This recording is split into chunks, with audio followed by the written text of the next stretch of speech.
Hi to all, this is Akshita. I am teaching class 10 social chapter 8 people and migration. So ఈ లెసన్లో మనం ప్రజలు అలాగే వాళ్ళ యొక్క వలస జీవితం గురించి తెలుసుకుంటున్నాం అన్నమాట. సరే, రామయ్య ఏ మైగ్రెంట్ టీచర్ ఇన్ హైదరాబాద్. ఇక్కడ హైదరాబాద్లో ఉంటున్నటువంటి ఒక మైగ్రెంట్ టీచర్ ఎవరు అంటే రామయ్య. తన యొక్క లైఫ్ గురించి మనం కొద్దిగా డిస్కస్ చేసుకుందాం ఇప్పుడు. My parents and grandparents lived for many years in Mogilidori village, Mandal, Chityal, Nalgonda district. They depended on bore wells for irrigating their land to cultivate mainly paddy and cotton.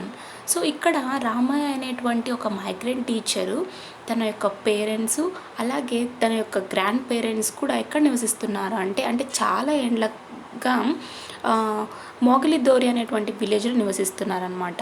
So ఇది నల్గొండ డిస్టిక్లోని మండల్ వచ్చేసి చిత్యాలలో ఉందన్నమాట. ఈ family మొత్తం వాళ్ళ యొక్క క్రాప్స్ని yield చేసుకోవాలి అనుకుంటే వాళ్ళు ఇరిగేషన్ కోసం బోర్వెల్స్ మీద డిపెండ్ అవ్వాల్సి ఉంటుంది. ఆ విధంగా వాళ్ళు ప్యాడీని కాటన్ని ఈ బోర్వెల్స్ మీద డిపెండ్ అవుతూ కల్టివేట్ చేసుకోవడం కొనసాగిస్తున్నారు. Mogilidori is 80 kilometers away from Hyderabad with 150 houses and a population of 700 to 800. Most households here depend on agriculture. In my childhood days, there was no transport or road facility to come from Mogilidori to Hyderabad or even Nalgonda, which is about 40 kilometers away. So ఈ రామయ్య అనేటువంటి migrant teacher ఏం చెప్తున్నాడంటే మోగిలిదోరి వచ్చేసి ఈ village వచ్చేసి హైదరాబాద్కు 80 kilometres దూరంలో ఉంది. అలాగే ఈ విలేజ్లో నియర్గా 150 హౌసెస్ ఉన్నాయంట. అలాగే పాపులేషన్ ఎంత ఉంది అంటే 700 to 800 వరకు పాపులేషన్ అనేది ఉంది. సో ఇక్కడ నివసిస్తున్నటువంటి ప్రతి ఒక్క హౌస్ హోల్డ్స్ వచ్చేసి అగ్రికల్చర్ మీద డిపెండ్ అవుతూ నివసించేవారు. సో తన యొక్క చిన్ననాటి జీవితంలో ఎలా ఉండేది అంటే అక్కడ సిచ్యువేషను ఎటువంటి ట్రాన్స్పోర్ట్ ఫెసిలిటీ ఉండేది కాదంట. అంటే ఎటువంటి రోడ్డు రవాణా ఏమంటారు ఫెసిలిటీస్, సో ఇటువంటి వ్యవస్థ ఉండేది కాదని చెప్తున్నారు. ఎక్కడి నుంచి మోగిలి టు హైదరాబాద్కి రావాలన్నా లేదా ఈవెన్ నల్గొండకు వెళ్ళాలన్నా కూడా ఎటువంటి రోడ్ ఫెసిలిటీ ఉండేది కాదు. సో హైదరాబాద్తో చూసుకున్నట్టయితే నల్గొండ కేవలం 40 కిలోమీటర్స్ దూరం మాత్రమే ఉంది. అయినా కూడా ఎటువంటి రోడ్ ఫెసిలిటీస్ అప్పట్లో లేవని చెప్తున్నారు. During 1970s, our village had a government primary school with students studying classes 1 to 3. Now the school has been upgraded up to 5th class. I studied up to class 3 in Mogilidori. Later I studied classes 4 to 7 in Chinnakaparthi, a nearby village. So తన యొక్క కాలంలో అంటే during 1970స్లో చెప్తున్నాడు. 1970స్లో ఆ విలేజ్లో ఒక government primary school ఉండేదన్నమాట. అంటే అక్కడ నియర్గా 1st class to 3rd class వరకు మాత్రమే క్లాసెస్ అంటే ఎడ్యుకేషన్ ఉండేది. కానీ ఇప్పుడు మనకు ప్రైమరీ స్కూల్ అనగానే మనకు 1 to 5th వరకు చెప్తారు. సో అప్పట్లో 1 to 3rd క్లాస్ వరకు మాత్రమే ప్రైమరీ స్కూల్ అంటారు. సో ఇతను మోగిలిదోరిలో 3rd క్లాస్ వరకు చదువుకున్నాడు. తర్వాత మిగతా 4 to 7th క్లాస్ వరకు చిన్నకపర్తి అనేటువంటి దగ్గరలో ఉన్నటువంటి విలేజ్లో చదువుకున్నాడు. For classes 8 to 10, I went to government high school in Peddakaparthi, which is about 9 kilometers from Mogilidori. During this time, I stayed in a government-run hostel. I came to Hyderabad for my intermediate and then completed the teacher training certificate course in government institutions. A friend helped me to apply for the course and also advised where to stay in Hyderabad. So, ఇప్పుడు 7th వరకు చినకపర్తి అనేటువంటి దగ్గరలో ఉన్నటువంటి ఒక village చదివినాడు. So higher classes చదవాలి కదా, కాబట్టి అతను వచ్చేసి పెద్దకపర్తి అనేటువంటి ఒక విలేజ్లో గవర్నమెంట్ హై స్కూల్ ఉందన్నమాట. సో అక్కడ 8th to 10th క్లాస్ వరకు చదువుకున్నాడు. ఈ విలేజ్ మోగిలిదోరి నుంచి నియర్గా 9 కిలోమీటర్స్ దూరంలో ఉంది. సో ఆ టైంలో తనకు ఎక్కడ ఉండాలి అంటే ఛాన్స్ వచ్చేసి హాస్టల్స్ ఉన్నాయి కదా, ఇప్పుడు మనకి ఎలా అయితే హాస్టల్స్ ఉన్నాయో అప్పుడు కూడా హాస్టల్స్ ఉన్నాయి. సో గవర్నమెంట్ హాస్టల్లో స్టే చేశాడనమాట. తర్వాత ఎప్పుడైతే 10th కంప్లీట్ చేసుకున్నాడో అప్పుడు ఇంటర్మీడియట్ కోసం ఇంటర్ చదవాలి కదా, సో అందుకని చెప్పి హైదరాబాద్కి వెళ్ళాడు. సో హైదరాబాద్లో ఇంటర్ కంప్లీట్ చేసుకున్నాక మళ్ళీ టీచర్ ట్రైనింగ్ సర్టిఫికేట్ అంటే టీటీసీ అంటారు కదా, సో ఆ కోర్స్ని కూడా గవర్నమెంట్ ఇన్స్టిట్యూషన్స్లోనే కంప్లీట్ చేసుకున్నాడు. అంటే చూడండి, ఇతను చదువుకున్నటువంటి ఎడ్యుకేషన్ మొత్తం ఎక్కడికి సంబంధించినది, టోటల్గా ఫస్ట్ నుంచి తన యొక్క టీటీసీ కంప్లీట్ అయ్యేంత వరకు గవర్నమెంట్ ఇన్స్టిట్యూషన్స్ అంటే గవర్నమెంట్ రిలేటెడ్ స్కూల్స్ కానీ ఇన్స్టిట్యూషన్స్లోనే తన యొక్క ఎడ్యుకేషన్ని కంప్లీట్ చేసుకున్నాడు. సో తన యొక్క ఫ్రెండ్ సహాయంతో ఈ టీటీసీ కోర్స్కు అప్లై చేశాడనమాట. అలాగే హైదరాబాద్లో ఎక్కడ ఉండాలి, ఎక్కడ స్టే చేస్తే బాగుంటుందని చెప్పి తన ఫ్రెండ్ యొక్క హెల్ప్ని తీసుకున్నాడు. I got a job as a government school teacher in 1983 and was posted at Pantangi in Nalgonda district, which is 25 kilometers away from Mogilidori. After 2 years, I was posted in another village school where I worked for 5.5 years. During all these years, we, my family and children resided either in Patangi or Chotuppal, from where I committed to school. In the year 2004, we again moved to Hyderabad. For the last 10 years, we are not doing any farming. The well we used earlier is dried now. So తను ఏం చెప్తున్నాడంటే రామయ్య తనకు government job వచ్చింది, అంటే government స్కూల్లో టీచర్గా ఒక job వచ్చిందనమాట. సో ఎప్పుడు వచ్చింది అంటే 1983లో తనకు ఆ గవర్నమెంట్ జాబ్ వచ్చింది. అలాగే నల్గొండ డిస్టిక్లో ఉన్నటువంటి పంతాంగి అనేటువంటి విలేజ్లో పోస్టింగ్ వచ్చింది. ఈ పంతాంగి అనేటువంటి విలేజ్ మోగలిదోరికి 25 కిలోమీటర్స్ దూరంలో ఉందన్నమాట. సరే, ఈ విధంగా 2 ఇయర్స్ తర్వాత తనకు ఇంకొక విలేజ్లో పోస్టింగ్ రావడం జరిగింది. సో ఆ స్కూల్లో వచ్చేసి అతను నియర్గా 5.5 ఇయర్స్ వర్క్ చేశాడు. అంటే అన్ని సంవత్సరం ఈ మొత్తం వర్కింగ్ డేస్ ఉంటాయి కదా, మొత్తం పోస్టింగ్ ఉన్నటువంటి ఇయర్స్ మొత్తము తను అలాగే వాళ్ళ వైఫ్ వాళ్ళ చిల్డ్రన్స్ మొత్తం అంతా కూడా పతాంగిలో లేదా చోటుపల్లో నివసించడం జరిగిందనమాట. అంటే అక్కడ స్కూల్కు పోస్టింగ్ ఇవ్వడం ద్వారా 2004లో వాళ్ళు తిరిగి మళ్ళీ హైదరాబాద్కు వచ్చేసారు. కానీ ఇక్కడ తన యొక్క జాబ్ మీదే మొత్తం లైఫ్ వెళ్ళిపోయింది, కానీ ఫార్మింగ్ మాత్రం చేయడం లేదంట. ఎప్పుడు 10 ఇయర్స్ నుంచి ఎటువంటి ఫార్మింగ్ చేయడం లేదు. వాళ్ళు అగ్రికల్చరల్కు డిపెండ్ అయ్యేటువంటిది ఏంటి అంటే ఇరిగేషన్. సో వాళ్ళు ఇరిగేషన్ మొత్తం దేని మీద డిపెండ్ అయ్యిందంటే బోర్వెల్స్ అని చెప్పుకున్నాం. సో వాళ్ళకు ఉన్నటువంటి వెల్స్ మొత్తం ఏమైపోయాయంటే అన్నీ డ్రై అయిపోయాయి. Land has been given on lease to another person residing in Mogilidori. He pays some money to us and cultivates cotton. Most families who own land during my childhood have migrated to cities and many erstwhile agricultural laborer families now lease the land. So ఈ విధంగా వీళ్ళ job purpose కోసం ఇక్కడికి వస్తూనే ఇంకా సొంత ఊళ్ళో ఉన్నటువంటి ల్యాండ్ని ఏ విధంగా పట్టించుకుంటారంటే పట్టించారు. కావున వాళ్ళు వచ్చేసి అక్కడ ఉన్నటువంటి మోగలిదూర్లో ఉన్నటువంటి కొంతమంది పర్సన్స్కు తన యొక్క ల్యాండ్ని లీజుకి ఇచ్చాడనమాట. అంటే కౌలుకి ఇస్తారు కదా, సో ఆ విధంగా ఇచ్చాడు. సో ఆ కౌలుదారుడేమో కొంత అమౌంట్ని ఇచ్చి కాటన్ని పండిస్తున్నాడంట. అంటే చాలా వరకు ఇక్కడ తన యొక్క చిన్నతనంలో ఉన్నటువంటి ల్యాండ్ ఉంటుంది కదా, చాలామంది కూడా ఏమైపోయినారంటే ఇలా లీజుకి ఇచ్చి టౌన్స్కి వెళ్ళి వాళ్ళ యొక్క జీవితాన్ని గడిపేస్తున్నారని చెప్పి రామయ్య అనేటువంటి ఒక మైగ్రెంట్ టీచర్ చెప్తున్నాడు. Draw a sketch map showing Nalgonda and Rangareddy districts along with Hyderabad city. Mark arrow lines linking the names listed in the case study.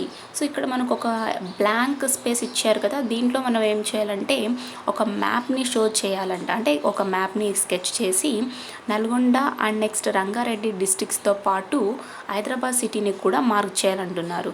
So అలాగే ఒక యారో మార్క్స్ వేసినట్టయితే, అంటే యారో మార్క్స్ వేయడం ద్వారా ఆ నేమ్స్కు లింకింగ్ అనేది బాగుంటుందని వాళ్ళు మీకు ఒక ప్రాజెక్ట్ వర్క్ చెప్పారు. Not just this teacher, but also hundreds and thousands of people move to urban locations for education, employment and better opportunities. So ఇందాక మనం చెప్పుకున్నటువంటి రామయ్య ఉన్నాడు కదా, తన అంటే ఆ యొక్క టీచరే కాకుండా ఇంకా చాలామంది వందల్లో వేలల్లో కూడా చాలామంది పీపుల్ వలస వెళ్ళిపోయారు. ఎక్కడికి? పట్టణాలకు. దీనికోసం అంటే ఎడ్యుకేషన్ కోసమో, ఎంప్లాయ్మెంట్ కోసమో, లేదా ఇతర అవకాశాల కోసమో వాళ్ళు వలస వెళ్ళిపోవడం జరిగింది. You require some support for migration to take place, but over time people go to new places, develop relationships with new people, understand and live in a diversified culture. So మనం ఒక చోటకి ట్రాన్స్ఫర్ కావాలంటే, migrate అవ్వాలి అంటే ఖచ్చితంగా మనకు సరైనటువంటి place కావాలి. అక్కడ ఉన్నటువంటి సిచ్యువేషన్స్ అన్నీ మనకు సపోర్టివ్గా ఉండాలి. అంటే ఇక్కడ చాలా వరకు చూసుకున్నట్టయితే ప్రజలు మొత్తం కొత్త కొత్త చోట్లకు వెళ్ళిపోయి అక్కడ ఉన్నటువంటి రిలేషన్స్ని డెవలప్ చేసుకుంటూ, అలాగే ఈ భిన్నత్వంగా ఉన్నటువంటి ప్రతి ఒక్క ఆచారాల్లో వాళ్ళు కూడా భాగస్థులవుతున్నారు. Measure and classify migration patterns. సరే, ఇప్పుడు మనం మైగ్రేషన్స్ని మెజర్ చేయడం అండ్ నెక్స్ట్ క్లాసిఫైయింగ్ ప్యాటర్న్స్, వీటన్నిటి గురించి చూద్దాం. Migration arises out of various social, economic and political reasons. For identifying a person as a migrant, two criteria are used by the census. So, ఇక్కడ వలస వెళ్ళిపోవడానికి కారణాలు చాలా ఉంటాయి. అందులో సోషల్ పరంగా కావచ్చు అండ్ ఎకనామిక్గా కావచ్చు, లేదా పొలిటికల్ రీజన్స్ కావచ్చు.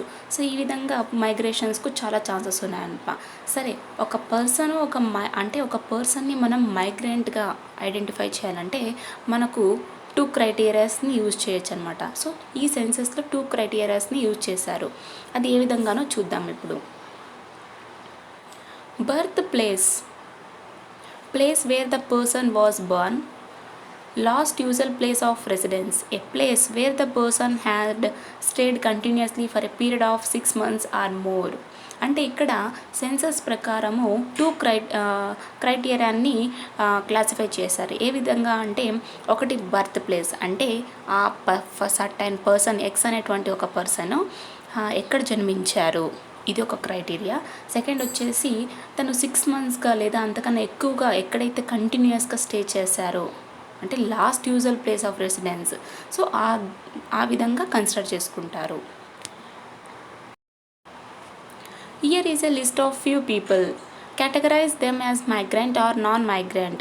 Indicate the pattern and guess the probable reasons for migration. సరే, ఇక్కడ మనకు కొన్ని లిస్ట్ ఆఫ్ పీపుల్స్ ఇచ్చారనమాట. అంటే ఇందులో మైగ్రెంట్ ఎవరు, నాన్ మైగ్రెంట్ ఎవరు అని చెప్పి మనమే కేటగరైజ్ చేయాలి. సో అంటే ఇచ్చిన ప్యాటర్న్ ప్రకారంగా వాళ్ళ యొక్క ప్రాబ్లమ్స్ని, వాళ్ళ యొక్క రీజన్స్ని గెస్ చేసి ఎవరు మైగ్రేషన్ అవ్వచ్చు అని చెప్పి మనం ఇక్కడ గెస్ చేయాలి. సరే చూద్దాం. ఫస్ట్ నేమ్స్ ఇచ్చారు, present address for the last 6 months ఇచ్చారు, and next place of birth ఇచ్చారు. అంటే ఇక్కడ మైగ్రెంటా, నాన్ మైగ్రెంటా, లేదా ప్యాటర్న్ ఆఫ్ మైగ్రేషనా, లేదా రూరల్ టు అర్బనా ఆర్ అర్బన్ టు అర్బన్ ఎక్సెట్రానా, అండ్ నెక్స్ట్ లేదా ఇతర పాసిబుల్ రీజన్స్ ఏమైనా ఉంటే చెప్పొచ్చు. ఫస్ట్ సింధు వచ్చేసి లాస్ట్ 6 మంత్స్గా రాజమండ్రి అనేటువంటి టౌన్లో నివసిస్తోంది. సో తను యొక్క ప్లేస్ ఆఫ్ బర్త్ ఎంత అంటే ఎక్కడ అంటే village in east Godavari district. అంటే ఈస్ట్ గోదావరి డిస్టిక్లో ప్లేస్ ఆఫ్ బర్త్, కానీ తను లాస్ట్ 6 మంత్స్కి ఎక్కడుంది, రాజమండ్రిలో ఉంది. సో మైగ్రెంటా, నాన్ మైగ్రెంట్ అంటే ఎస్, అఫ్ కోర్స్ మైగ్రెంట్. అంటే ఇక్కడ ఎక్కడి నుంచి ఎక్కడికి వెళ్ళింది, రూరల్ టు అర్బన్ ఏరియాకు. అంటే విలేజ్లో ఉన్నటువంటి సింధు రాజమండ్రి అనేటువంటి టౌన్కు మైగ్రేట్ అయ్యింది. అండ్ నెక్స్ట్ వచ్చేసి గ్రేస్ ఓవియా ప్రజెంట్ 6 మంత్స్గా ఉంటున్నటువంటి ప్లేస్ వచ్చేసి Hyderabad, and next place of birth వచ్చేసి విజయవాడ. మైగ్రెంటా అంటే ఎస్. సో దీనికి రీజన్స్ ఏమై ఉండొచ్చు, మేబీ అర్బన్ టు అర్బన్ వచ్చాడు, Vijayawada is a urban area, and next Hyderabad is a urban area. Urban to urban వచ్చాడు అంటే ఏదైనా పాసిబుల్ రీజన్స్ ఉండొచ్చు, ఎంప్లాయ్మెంట్ అవ్వచ్చు, ఎడ్యుకేషన్ అవ్వచ్చు. సో ఈ విధంగా మనం బేస్ చేసుకొని మొత్తం వీటన్నిటిని కూడా ఫిలప్ చేయొచ్చు. In India, according to Census 2001, about 307 million people have been reported as migrants. అంటే మన ఇండియాలో 2001 సెన్సస్ ప్రకారం ఏం చెప్తున్నారంటే 307 మిలియన్ పీపుల్ మైగ్రెంట్గా రిపోర్ట్ అయినారంట. Migrations can happen due to many reasons. While females report marriage as the most common reason for migration, employment or seeking employment is the most common reason for males to migrate. Dissatisfaction with employment opportunities in the native place, better opportunity for studies, loss in business, family feeds, etc. are also some of the other reasons that people have stated as reasons for migration in the census surveys. అంటే ఇక్కడ 2001 census ప్రకారం మన ఇండియాలో 307 million people మైగ్రెంట్స్గా report అయ్యారు చెప్పుకున్నాం. అందులో చాలా వరకు వాళ్ళకున్నటువంటి రీజన్స్ ఏమన్నా ఉండొచ్చు. అంటే ఫర్ ఎగ్జాంపుల్ ఫీమేల్స్ మ్యారేజ్ చేసుకోవడం వల్ల మైగ్రేట్ అవ్వడానికి ఇది ఒక main reason. And next employment కావాలన్నా లేదా సీకింగ్ ఎంప్లాయ్మెంట్ వీటి కోసం కూడా మైగ్రేట్ అవ్వచ్చు. ఇక్కడ అంటే ఒక జాబ్ కోసం మనం వెతుకుతున్నామంటే ఇది చాలా కామన్ రీజన్. ఎవరికి? అబ్బాయిలకు. అబ్బాయిలు ఈజీగా చెప్పేస్తారు, మాకు జాబ్ పర్పస్ కోసం జాబ్ని వెతుక్కుంటూ మేము ఇలా వలస వచ్చేసామని చెప్తూ ఉంటారు. ఇది ఒక కామన్ రీజన్ అనమాట. అలాగే సొంత ఊరిలో ఎటువంటి ఎంప్లాయ్మెంట్ ఆపర్చునిటీస్ లేకుండా, అలాగే ఎటువంటి స్టడీస్ ఆపర్చునిటీస్ లేకపోవడం వల్ల కూడా వలస రావచ్చు. అండ్ నెక్స్ట్ ఏదైనా బిజినెస్లో లాస్ అయిపోయినా, లేదంటే ఫ్యామిలీ ఫీడ్స్ ఏమైనా ప్రాబ్లమ్స్ ఉన్నా, ఈ విధంగా ఇతర కారణాల చేత వీళ్ళు మైగ్రేషన్ చేసుకుంటూ వచ్చేసారనమాట. అంటే సెన్సస్లో వాళ్ళు ఇచ్చినటువంటి రీజన్స్ ఏంటి అంటే dissatisfaction with the employment opportunities in the native place అని, and next better opportunity for studies కోసం అని, and next loss in business అని ఈ విధంగా రీజన్స్ ఇస్తూ వాళ్ళు మైగ్రేట్ అయ్యాము అని చెప్పి సెన్సస్ సర్వేస్లో తేలింది. Most migrants move only for short distance. Out of the 307 million migrants, about 259 million migrated from one part of the state to another, that is from one village or town to another village or town.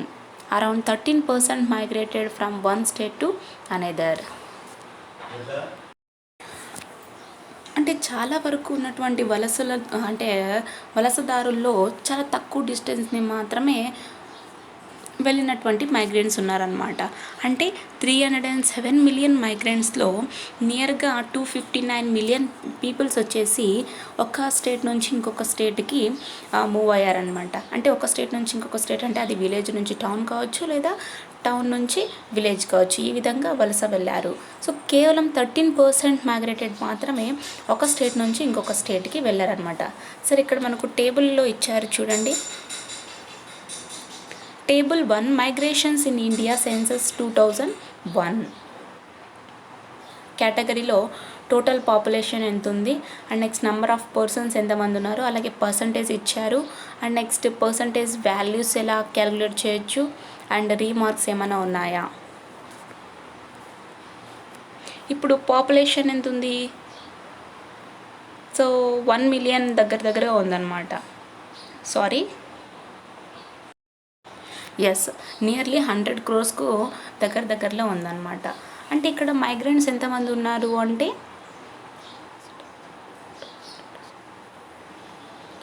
30 crores ఉన్నారు.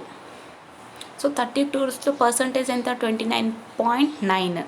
So calculating ఏ విధంగా చేయొచ్చు? ఇప్పుడు total migrants divided by total population into 100 చేసినట్టయితే మనకు percentage వస్తుంది. So this is the total percentage of migrants people who moved from their place of birth.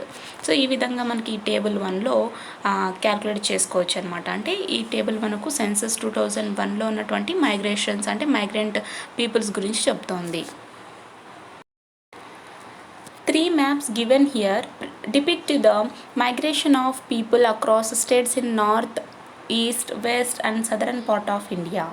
During the last decade 2001 to 2011, people moved from states such as Uttar Pradesh, Bihar, Rajasthan, Madhya Pradesh, Andhra Pradesh, Chhattisgarh, Jharkhand, Odisha, Uttarakhand and Tamil Nadu to states such as Delhi, Maharashtra, Gujarat, Haryana, Punjab and Karnataka. Mark the recent migration with arrow marks on an India political map. Discuss in the class about the difference and commonalities of people moving from one state to another. సరే, ఇక్కడ మనకు 3 maps ఇచ్చారంట. ఈ 3 maps మనకి ఏం చెప్తుంది అంటే people యొక్క మైగ్రేషన్ ఎక్కడెక్కడ నార్త్లో కానీ, అంటే మన ఇండియాలో ఉన్నటువంటి డిఫరెంట్ పార్ట్స్ నలుమూలల నుంచి నార్త్, ఈస్ట్, వెస్ట్, సదరన్ అన్నిట్లో నుంచి మైగ్రేషన్ పీపుల్ యొక్క మ్యాప్ని చూపిస్తోంది. సరే, ఇప్పుడు మనం లాస్ట్ డికేడ్ని చూసుకున్నట్టయితే అంటే ఇప్పుడు మనకు 2010 to 20 వస్తుంది. కానీ ఇక్కడ 2001 నుంచి చూసుకున్నట్టయితే 2001 to 2011లో వచ్చేసి పీపుల్ ఎక్కడి నుంచి ఎక్కడికి వెళ్ళారంటే ఉత్తరప్రదేశ్, బీహార్, రాజస్థాన్, మధ్యప్రదేశ్, ఆంధ్రప్రదేశ్, ఛత్తీస్గఢ్ ఇక్కడ నుంచి ఎటువంటి ప్రాంతాలకు వెళ్ళాలంటే ఢిల్లీ, మహారాష్ట్ర, గుజరాత్, హర్యానా, పంజాబ్ ఇటువంటి ప్రాంతాలకు వలస వెళ్ళినటువంటి చాలామంది ప్రజలు ఉన్నారు. సరే, ఇప్పుడు మనం రీసెంట్ మైగ్రేషన్ని చెక్ చేసుకోవడానికి ఇండియా పొలిటికల్ మ్యాప్లో యారో మార్క్స్తో మనకు మార్క్ చేయమని చెప్తున్నారు. సరే, ఇటువంటి డిఫరెన్సెస్ కావచ్చు లేదా కామనాలిటీస్ ఆఫ్ పీపుల్ గురించి డిస్కస్ చేసుకోమంటున్నారు క్లాస్లో. మనకిచ్చినటువంటి మ్యాప్ 1, మ్యాప్ 2 అంటే ఇవే చూడండి. So these are the map 1 and map 2. ఇక్కడ మ్యాప్ 1 ఏం చెప్తుందంటే estimated major net urban to urban inter state migration. So urban నుంచి అర్బన్కి, అది కూడా ఇక్కడ inter state మైగ్రేషన్స్కు. And next map 2లో వచ్చేసి estimated major net rural to urban inter state migration. So it is also inter state migration where from rural to urban. And next మ్యాప్లో వచ్చేసి ఈ విధంగా ఇచ్చారు. సో నెక్స్ట్ మ్యాప్లో మనం ఏ విధంగా చెప్పుకోవచ్చు అంటే estimated major inter state migration streams 2001 to 2011. So ఈ విధంగా మనకు ఇంటర్ స్టేట్ మైగ్రేషన్స్ యొక్క స్ట్రీమ్స్ గురించి చెప్తోంది. సరే, ఇప్పుడు ముందుగా మనం రూరల్ టు అర్బన్ మైగ్రేషన్ అంటే గ్రామీణ ప్రాంతాల్లో నుంచి పట్టణాలకు వలస వెళ్ళినటువంటి వాళ్ళ గురించి చూద్దాం. People migrate from rural areas mainly due to insufficient employment opportunities and inadequate income available in rural employment. People also migrate with the expectation of higher incomes and more opportunities for family members and maybe better services. Ramaya was able to find work in the organized sector. However, most urban migrants have to work as laborers and find employment in the unorganized sector. They could be working as hawkers, painters, repair persons, rickshaw pullers, construction laborers, etc. సరే, ఈ గ్రామీణ ప్రాంతాల్లో నుంచి పట్టణాలకు వలస వెళ్ళినటువంటి వాళ్ళ జీవితం గురించి చూస్తున్నట్టయితే చాలా వరకు గ్రామీణ ప్రాంతాల్లో నుంచి పట్టణానికి వెళ్ళడానికి కారణం ఏంటి అంటే వాళ్ళకు సరైనటువంటి ఎంప్లాయ్మెంట్ ఆపర్చునిటీ లేకపోవడం వల్ల, అలాగే వాళ్ళు కష్టపడిన దానికి సాటిస్ఫై అయ్యేటువంటి అమౌంట్ ఇన్కమ్ రాకపోవడం వల్ల వీళ్ళు రూరల్ టు అర్బన్ ఏరియాస్కు వలస వెళ్ళిపోతున్నారు. అలాగే ఇక్కడ వాళ్ళు ఏ విధంగా ఎక్స్పెక్ట్ చేస్తున్నారంటే మనం పట్టణానికి వెళ్ళినట్టయితే ఇన్కమ్ ఎక్కువగా రావచ్చేమో, లేదా మన ఫ్యామిలీ మెంబర్స్కు ఇంకా అవకాశాలు ఎక్కువగా రావచ్చేమో అని ఈ విధంగా ఎక్స్పెక్టేషన్స్తో వాళ్ళు వలస వెళ్ళిపోవడం జరుగుతుంది. సో ఇక్కడ ఇందాక మనం ఒక మైగ్రెంట్ టీచర్ రామయ్య గురించి చెప్పుకున్నాం కదా. సో రామయ్య అయితే ఒక ఆర్గనైజర్ సెక్టర్లో పనిని వెతికేసుకున్నాడు, తన యొక్క లైఫ్ బాగుంది. అంటే అందరికీ ఈ విధంగా అందరికీ ఆర్గనైజర్ సెక్టర్లో వర్క్ దొరుకుతుందా అంటే నో. కాబట్టి చాలా వరకు ఈ అర్బన్ మైగ్రెంట్స్ ఉంటారు కదా, లేబరర్స్గా వర్క్ చేసుకుంటూ లేదా కూలి పనులు చేసుకుంటూ లేదా అన్ఆర్గనైజర్ సెక్టర్లో వర్క్ చేస్తూ వాళ్ళ యొక్క జీవితం సాగిస్తున్నారు. అలాగే వీళ్ళు చేసేటువంటి వర్క్స్ ఎలా ఉంటాయంటే ఆకర్స్గా, నెక్స్ట్ పెయింటర్స్గా, లేదా ఏమన్నా రిపేర్ షాప్స్ పెట్టుకోవడము, లేదా రిక్షాని తోలుకోవడము, అండ్ నెక్స్ట్ ఈ కూలి పనుల కంటే కన్స్ట్రక్షన్ లేబరర్గా వర్క్ చేయడం, ఇటువంటి పనులు చేస్తున్నారు. For some people from rural areas moving to cities and towns to work in industry and other services activities has been recognized as a natural response to increase their income and for better family prospects. So చాలా వరకు ఈ గ్రామీణ ప్రాంతాల్లో నుంచి ఎవరైతే సిటీస్కి వెళ్ళినటువంటి cities కావచ్చు, towns కావచ్చు వెళ్ళినటువంటి పీపుల్ ఇండస్ట్రీలో వర్క్ చేయడము లేదా ఇతర సర్వీస్ యాక్టివిటీస్లో వర్క్ చేయడము, అంటే ఇటువంటి సర్వీస్ యాక్టివిటీస్లో వర్క్ చేసినట్టయితే ఒక న్యాచురల్ రెస్పాన్స్గా గుర్తింపు వస్తుందన్నమాట. ఆ విధంగా వాళ్ళ యొక్క ఇన్కమ్ పెరగడానికి కూడా ఛాన్స్ ఉంది. ఇవన్నిటిని రీజన్స్ని బేస్ చేసుకొని వాళ్ళు వలస వెళ్ళిపోవడానికి కారణం అన్నమాట. In this process, they have opportunities for education, take up new jobs and acquire new skills.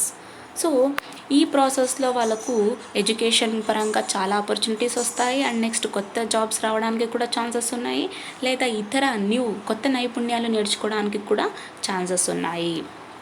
Towns also appear to offer greater freedom and somewhat less discrimination based on caste and gender. However, many move to urban areas more out of desperation and not having adequate employment opportunities in the rural areas. For these people, living conditions in slums in towns and cities is worse because space is cramped and basic facilities such as drinking water and sanitization aren't available. అంటే మనము టౌన్స్లో చూసుకున్నట్టయితే మనకు చాలా వరకు greater freedom అని చెప్పుకున్నప్పటికీ కూడా ఇందులో చాలా తక్కువ డిస్క్రిమినేషన్ మనకు చూడొచ్చు. అంటే క్యాస్ట్ పరంగా కావచ్చు లేదా జెండర్ పరంగా కావచ్చు లెస్ డిస్క్రిమినేషన్ ఉంటుంది. అయినప్పటికీ కూడా ఎప్పుడైతే ఈ రూరల్ ఏరియాస్ నుంచి అర్బన్ ఏరియాస్కు మనం వలస వచ్చేస్తామో మనకు అడ్వకేట్ ఎంప్లాయ్మెంట్ ఆపర్చునిటీస్ దొరుకుతాయంటే దొరకపోవచ్చు. Because as per their mentalities, as per their talent అందరికీ జాబ్ వస్తుందా అంటే నో. కాబట్టి రూరల్ ఏరియాస్లో ఉన్నటువంటి జాబ్స్ని కూడా కోల్పోవాల్సి వస్తుంది. అంటే ఇక్కడ టౌన్స్లోకి వచ్చి స్లమ్ ఏరియాస్లో ఉంటుంటారు. ఈ స్లమ్ ఏరియాస్లో సరైన డ్రింకింగ్ పర్పస్ ఉంటుందా అంటే సేఫ్ డ్రింకింగ్ వాటర్ వస్తుందా అంటే నో. శానిటేషన్ ఉంటుందా అంటే ఉండదు. డ్రైనేజ్ లీక్ అయిపోతూ ఉంటాయి, సరైనటువంటి డ్రైనేజ్ ఉండదు మనకు, అలాగే డ్రింకింగ్ వాటర్ అవైలబుల్గా ఉండదు. అంటే ఇటువంటి చాలా రీజన్స్ ఉన్నాయి. ఈవెన్ దో రూరల్ ఏరియాస్ నుంచి అర్బన్ ఏరియాస్కి వచ్చి ఇటువంటి స్లమ్ ఏరియాస్లో బతకడం వల్ల ఇన్ని డిస్సాటిస్ఫాక్షన్ ఆస్పెక్ట్స్ కూడా ఉన్నాయన్నమాట. సరే, అంటే ఇక్కడ చాలామంది ఇంకా గ్రామీణ ప్రాంతాల నుంచి పట్టణాలకు వచ్చినట్టయితే ఇంకా పట్టణాల్లో ఉండడానికి స్పేస్ ఉంటుందా అంటే ఉండదు. బిల్డింగ్స్తో నిండిపోయి ఉంటుంది స్లమ్ ఏరియాస్. అండ్ నెక్స్ట్ పెద్ద పెద్ద ఆఫీస్తో నిండిపోయి ఉంటుంది. ఈ విధంగా ఒక అర్బన్ ఏరియా మాత్రం టోటల్గా ఫుల్గా ఉంటుంది అన్నమాట. అంటే స్పేస్ ఎక్కడా ఉండదు. These people are not able to find jobs in the organized sector and therefore there is no job security and decent income that they were aspiring for. They continue to live as daily workers. సరే, అందరికీ organiser సెక్టర్లో jobs వస్తాయంటే రావు. కాబట్టి వీళ్ళకు ఎటువంటి opportunities కూడా తగ్గిపోవచ్చు. అంటే సెక్యూరిటీ ఉంటుందా అంటే ఈ జాబ్ పర్మనెంట్గా ఉంటుందంటే చెప్పలేము. కాబట్టి ఎటువంటి సెక్యూరిటీ లేనటువంటి జాబ్స్ వస్తాయి. అలాగే వాళ్ళకు గెస్ చేసినటువంటి అంటే వాళ్ళు సాటిస్ఫై అంత ఇన్కమ్ వస్తుందా అంటే నో. కానీ వాళ్ళు డైలీ వర్కర్స్గా వాళ్ళ యొక్క జీవితాన్ని గడిపేస్తున్నారు. Many families have residences both at their origin and at the destination. They'll shift between the two places depending on work and seasons. అంటే చాలా వరకు అంటే అటు నేటివ్ ప్లేస్లో కావచ్చు లేదా ఇటు ప్రజెంట్ ఉన్నటువంటి సిచ్యువేషన్స్లో కావచ్చు చాలామంది కూడా రెండు ప్లేసెస్లో నివసిస్తున్నారు. అలాగే ఈ వాళ్ళ యొక్క లైఫ్ ఏ విధంగా డిపెండ్ అవుతుందంటే వర్క్ని బేస్ చేసుకొని, అలాగే సీజన్కు వర్క్ చేంజ్ అవుతుంటుంది కదా, అంటే సీజన్కు వలస రావడం కూడా జరిగిపోతుంది. Migration does not necessarily involve movement of all members of the family and often the wife remains in the rural areas. అంటే ఈ మైగ్రేషన్ ప్రాసెస్లో చాలా వరకు ఫ్యామిలీ మెంబర్స్ మొత్తం వచ్చేస్తారంటే లేదు, కేవలం బాయ్స్ మాత్రమే ఈ వలస వెళ్ళిపోయి వాళ్ళ యొక్క వైఫ్స్ మొత్తం రూరల్ ఏరియాస్లో వాళ్ళ యొక్క జీవనం సాగించే వాళ్ళు కూడా చాలామంది ఉన్నారు. Remittances, money sent by migrants from their destination, are an important means of supplementing or generating additional incomes for the rural family.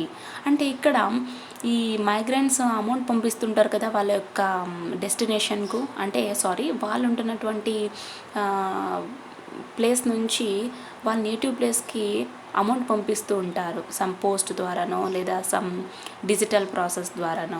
అంటే అక్కడ నేటివ్ ప్లేసెస్లో అంటే రూరల్ ఏరియాస్లో ఉంటున్నటువంటి ఫ్యామిలీ మెంబర్స్కు సప్లిమెంట్ అందించడానికి లేదా వాళ్ళకి ఎటువంటి నెససరీస్ కావాలన్నా కూడా ఈ వలసదారులు అమౌంట్ని పంపించడం వల్ల కూడా వాళ్ళు బతుకుతున్నారు. The amount of remittances and the pressure to remain in the urban areas depends upon the needs of rural family members. So ఇక్కడ రెమిటెన్సెస్ యొక్క అమౌంట్ కావచ్చు లేదా అర్బన్ ఏరియాస్లో ఉండడానికి ప్రెషర్ ఇంకా ఎక్కువ అవడం వల్ల ఈ రూరల్ ఫ్యామిలీ మెంబర్స్ యొక్క అవసరాలు తీర్చడం కోసమే వాళ్ళు ఇంకా ఈ రూరల్ ఏరియాస్లో అంటే అర్బన్ ఏరియాస్లో ఉంటున్నారనమాట. ఇక్కడ నథింగ్ ఇంకేం లేదు. ఈ పాయింట్లో ఏంటి అంటే ఈ రూరల్లో ఏరియాస్లో ఉంటున్నటువంటి ఫ్యామిలీ మెంబర్స్ యొక్క అవసరాలు తీర్చడానికి అర్బన్ ఏరియాస్లో ఎంత ప్రెషర్ ఉన్నప్పటికీ కూడా అక్కడే ఉండాల్సి వస్తుంది అన్నమాట. Migrants retain the economic ties in rural areas because they want to safeguard their rights over land and homestead. Families back in rural areas are important for most urban migrants. In fact, it is the family which decides whether their family member should migrate or not. సరే, ఇక్కడ migrants వచ్చేసి ఈ rural ఏరియాస్లో economic టైస్ వల్ల అక్కడే return అవ్వాల్సి వస్తుంది అనమాట. ఎందుకంటే వాళ్ళ యొక్క ల్యాండ్ కావచ్చు, అంటే వాళ్ళకు ల్యాండ్ ఉంటుంది కదా, ల్యాండ్ కావచ్చు లేదంటే వాళ్ళ యొక్క ఇల్లు కావచ్చు, వాళ్ళకు ఉన్నటువంటి ఆస్తుపాస్తులు కావచ్చు, ఇవన్నీ కూడా వాళ్ళకు రైట్స్ అనమాట. ఇవి ఒక సేఫ్టీ గార్డ్ లాంటివి.